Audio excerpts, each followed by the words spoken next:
សួស្តីបងប្អូនអរគ្នាសូមស្វាគមន៍ដែលចូលមកកាន់វីដេអូឃ្លីបរបស់ខ្ញុំថ្ងៃនេះខ្ញុំមានចំណុច5សម្រាប់ចែករំលែកទៅកាន់បងប្អូនអរគ្នាដោយសារតែ YouTube 2021នេះថ្មីនេះYouTube បាន update នៅ algorithm មួយចំនួនហើយខ្ញុំឃើញបងប្អូនមួយចំនួនគាត់នៅតែប្រើប្រាស់ទម្រង់ចាស់អញ្ចឹងទេខ្ញុំចង់ឲ្យបងប្អូនពិចារណាឡើងវិញហើយកែសម្រួលនៅរាល់ content របស់បងប្អូនខ្លះឡើងវិញជាពិសេសគឺបងប្អូនថ្មី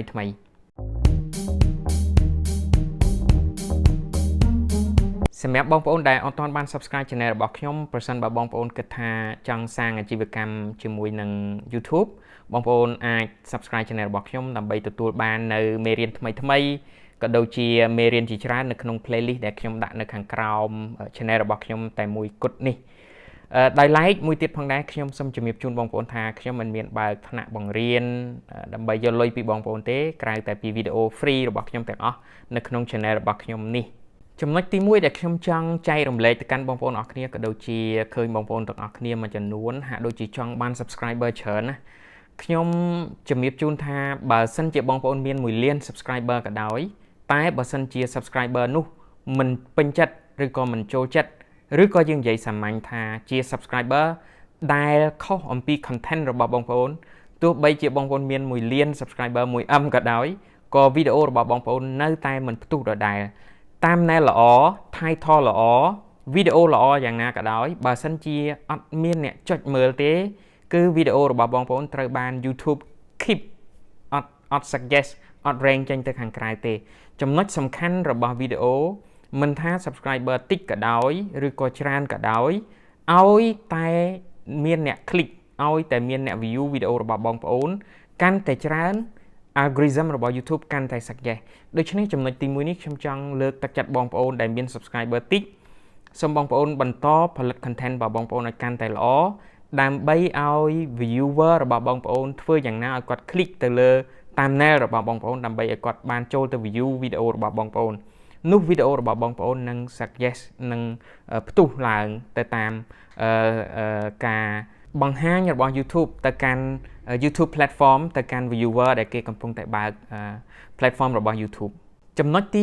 2បងប្អូនខ្លះគាត់តែងតែសួរមកថាតើវីដេអូរបស់គាត់ខ្លីឬវែងគាត់គួរតែ upload ឬក៏គាត់គួរតែផុសវីដេអូវែងឬក៏វីដេអូខ្លីនៅក្នុងឆ្នាំ2021នេះ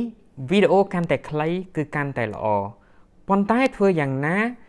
ការក្តោបនៃអត្ថន័យនៃវីដេអូឲ្យបានសពជ្រុងជ្រោយខ្លីប៉ុន្តែយើងនិយាយភាសាសាមញ្ញថាខ្លីប៉ុន្តែខ្លឹមវីដេអូអ្នកនរគ្នាសម័យមើលទាំងខ្ញុំទាំងអ្នកនរគ្នាបើសិនបើចង់ដោះស្រាយបញ្ហាអីមួយ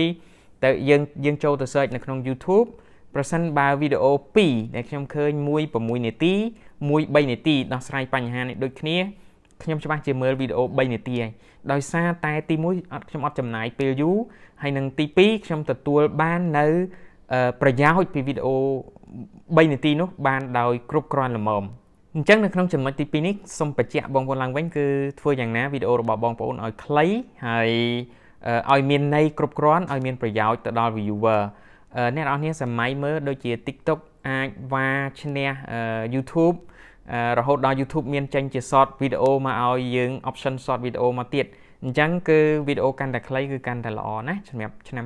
2021ចំណុចទី3គឺខ្ញុំចង់ឲ្យអ្នកទាំងអស់គ្នារៀន level up បានន័យថាដូចអ្នកនរគ្នាលេង game អញ្ចឹងណាធ្វើយ៉ាងណាអ្នកនរគ្នាត្រូវតែចេះអភិវឌ្ឍខ្លួនធ្វើយ៉ាងណាអ្នកនរគ្នាត្រូវចេះធ្វើខ្លួនឯងឲ្យរីកចម្រើនពីមួយថ្ងៃទៅមួយថ្ងៃខ្ញុំជឿជាក់ថាវីដេអូរបស់អ្នកនរគ្នាបន្ទាប់ពីអ្នកនរគ្នាអាប់ឡូតឡើង100វីដេអូអីហើយគឺអ្នកនរគ្នាមានបទពិសោធន៍តាំងការ design thumbnail ក៏ល្អមានការបទពិសោធន៍តាំងពីការ edit និងកាត់តវីដេអូក៏កាន់តែល្អការរៀបចំដាក់ title ក៏កាន់តែល្អការប្រើប្រាស់ keyword ក៏កាន់តែល្អអញ្ចឹងខ្ញុំចង់ឲ្យអ្នកនរគ្នារៀនអភិវឌ្ឍខ្លួនឯងដោយកុំចំណាយលុយទៅក្នុងការ promote ដោយកុំចំណាយលុយទៅក្នុងការទិញម៉ោងដោយកុំចំណាយលុយទៅកាន់ទៅលើសម្ភារៈឧបករណ៍អីថ្លៃពេក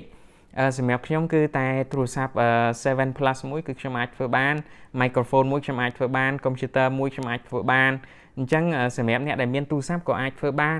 ណាខ្ញុំអត់ចង់ឲ្យអ្នកនរគ្នាចំណាយលុយមុនទេ ដូច្នេះនៅក្នុងចំណុចទី3នេះគឺរៀនអភិវឌ្ឍខ្លួនឯងតិចដងពាក់ព័ន្ធទៅនឹង sub for sub ខ្ញុំមិនលើកទឹកចិត្តឲ្យបងប្អូន comment ជាមួយគេ sub for sub ទេពីព្រោះអ្នកនរគ្នាយកមកធ្វើអី sub for sub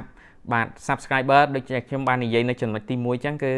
subscriber ដែលមិនមែនជា real subscriber ដែលមិនមែនជា subscriber ពិតប្រាកដរបស់យើងទោះបីយើងផុសវីដេអូ100វីដេអូទៀតក៏អត់នៅតែអត់មានអ្នកមើលដោយសារគាត់មិនមែនជា real subscriber របស់យើងទោះបីជាមាន subscriber 1លាន subscriber ទៀតក៏វីដេអូរបស់យើងអត់ផ្ទុះដែរដោយសារផុសទៅគឺគាត់អត់មើលចំណុចទី4ខ្ញុំចង់ឲ្យអ្នកនរគ្នាផលិតវីដេអូដោយពឹងទៅលើគុណតម្លៃនៃវីដេអូខ្ញុំចង់ឲ្យអ្នកនរគ្នាធ្វើវីដេអូទាំងឡាយណាដែលមានប្រយោជន៍ទៅដល់មនុស្សឧទាហរណ៍វីដេអូទាក់ទងនឹងការអប់រំសុខភាពឧទាហរណ៍វីដេអូទាក់ទងទៅនឹងបណ្ដាញព័ត៌មានឧទាហរណ៍វីដេអូដែលពាក់ព័ន្ធទៅនឹងការដើរលេងកម្សាន្តធ្វើយ៉ាងណាឲ្យវីដេអូរបស់អ្នកទាំងអស់គ្នាคล้ายទៅជាវីដេអូដែល viewer របស់អ្នកទាំងអស់គ្នាមានទំនុកចិត្តដែល viewer របស់អ្នកទាំងអស់គ្នាគិតថាជាវីដេអូដែលគាត់នឹងទទួលបាននៅប្រយោជន៍អ្វីបន្ទាប់ពីគាត់បានមើលវីដេអូរបស់អ្នកទាំងអស់គ្នាទៅវិញនោះអញ្ចឹងខ្ញុំនៅតែលើកទឹកចិត្តឲ្យបងប្អូនធ្វើយ៉ាងណាគេហៅថាយកអាគុណតម្លៃនៃវីដេអូហ្នឹងដាក់នៅមុនពេលដែលអ្នកនរគ្នាចាប់ផ្ដើមថតវីដេអូចំណុចទី5គឺអ្នកនរគ្នាគួរតែរក្សាភាពត្រឹមត្រូវតាមពិតពាក្យដែលថាភាពត្រឹមត្រូវគឺខ្ញុំក្តោបទៅលើរួមទាំងអស់តាំងពី copy វីដេអូរបស់គេតាំងពីយករបស់គេមកកែតាំងពីវីដេអូដែលគេហៅវីដេអូដែលអត់ប្រយោជន៍វីដេអូដែលកំសាន្តសប្បាយដែរប៉ុន្តែបែបជាលក្ខណៈលេងសើចច្រើនជាលក្ខណៈមិនខុសទៅនឹងគោលការណ៍របស់ YouTube ទេប៉ុន្តែ viewer របស់យើងគាត់មើលហើយគាត់មានអារម្មណ៍ថាមិនទទួលបាននៅអត្ថប្រយោជន៍អីត្រឡប់មកវិញនេះជាចំណុចសំខាន់ណាស់អ្នកនរគ្នាបើសិនបើអ្នកនរគ្នាអាចផលិតវីដេអូមួយដែលបង្ហាញអំពី unique ដែលបង្ហាញអំពី creative បានន័យថាជាទេពកោសល្យរបស់អ្នកនរគ្នាដែលអ្នកដទៃមិនអាចធ្វើបាននោះគឺជាវីដេអូដែលមានប្រយោជន៍បំផុតហើយជាវីដេអូដែលរីកចម្រើនបំផុតសម្រាប់ YouTube គឺគាត់ចូលចិត្តនៅតែលើកទឹកចិត្តឲ្យយើងម្នាក់បង្កើតនៅវីដេអូខ្លួនឯងបង្ហាញនៅទេពកោសល្យខ្លួនឯងបញ្ចេញនៅអ្វីដែលជារបស់ខ្លួនឯងដែលអ្នកដទៃមិនអាចធ្វើដូចយើងបាទខ្ញុំសង្ឃឹមថា5ចំណុចនេះសម្រាប់ថ្ងៃនេះគឺលើកទឹកចិត្តដល់បងប្អូនទាំងអស់គ្នាធ្វើយ៉ាងណាឲ្យបងប្អូនទាំងអស់គ្នារីកចម្រើនហើយអភិវឌ្ឍខ្លួនកាន់តែទៅមុខជោគជ័យនៅក្នុងដំណើរ YouTube សម្រាប់បងប្អូនមួយចំនួនដែលនៅឆ្ងល់ថាហេតុអីបានជា YouTube បិទ monetize នៅស្រុកខ្មែរគឺចម្លើយនៅតែមិនទាន់ដឹងហើយនៅតែអាចកំបាំងប៉ុន្តែចំពោះ channel របស់ខ្ញុំគឺនៅតែទទួលបានលុយជាប់ជានិច្ចដដែលដោយការពីមុនអញ្ចឹងអត់មានពាណិជ្ជកម្មប៉ុន្តែនៅតែទទួលបានលុយដដែលអញ្ចឹងលើកទឹកចិត្តបងប្អូននៅតែបន្តការងាររបស់យើងទៅមុខទៀតប្រសិនបើអ្នកនរគ្នាស្រឡាញ់ការងារ YouTube បាទអរគុណអ្នកនរគ្នាយើងនឹងជួបគ្នានៅវីដេអូរបស់ខ្ញុំថ្មីបន្តទៀត